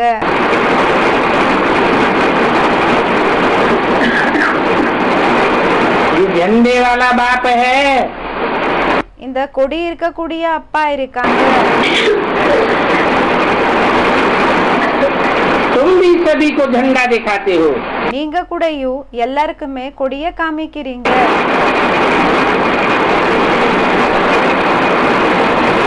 इस झंडे में बाप है, रास्ता बताने वाला। இந்த கொடியில அப்பா இருக்காங்க, வழிய காமிக்க கூடியவர்.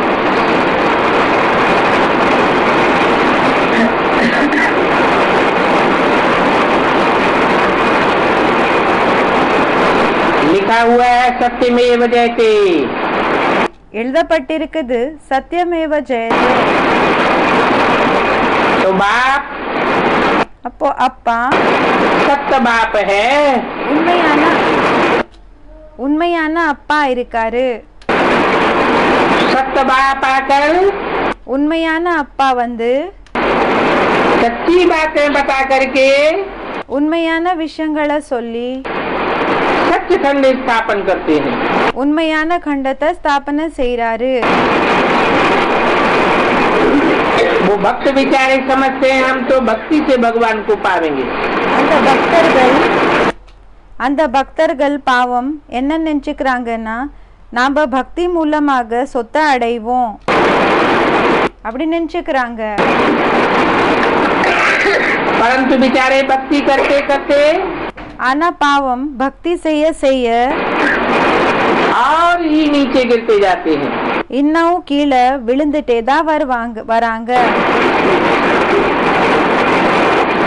समझते हैं भगवान हमको कब मिलेगा, இப்படி நினைச்சுக்கிறாங்க, பகவான் நமக்கு எப்போ கிடைப்பாங்க.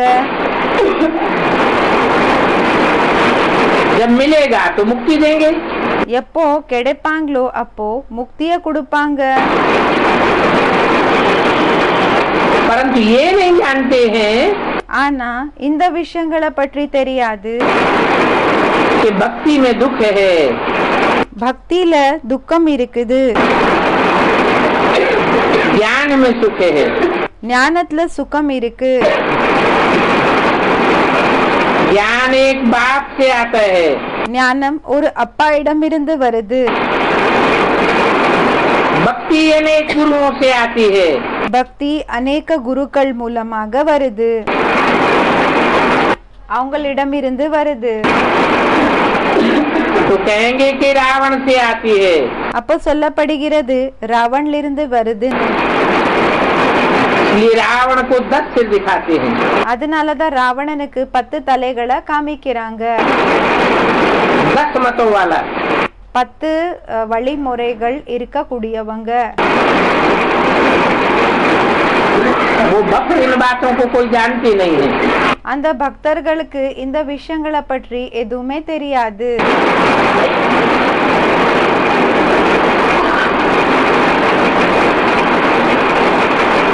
वो सब भूल गए हैं, அவங்க எல்லாமே மறந்து இருக்காங்க.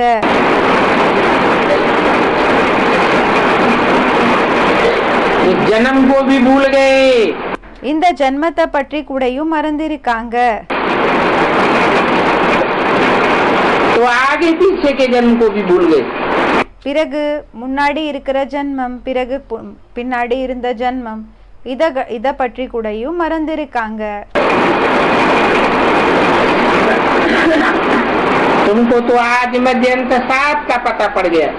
உங்களுக்கு முதல் இடை கரை எல்லா பற்றி கூடயும் தெரிஞ்சு போயிடுச்சு. तुम जानते हो हम ऑलराउंड पार्टधारी हैं। உங்களுக்கு தெரியும் நம்ம ஆல்ரவுண்ட் பாட்தாரிகள் ஆயிருக்கிறோம். अच्छा அச்சா, ओम शांति। சரி.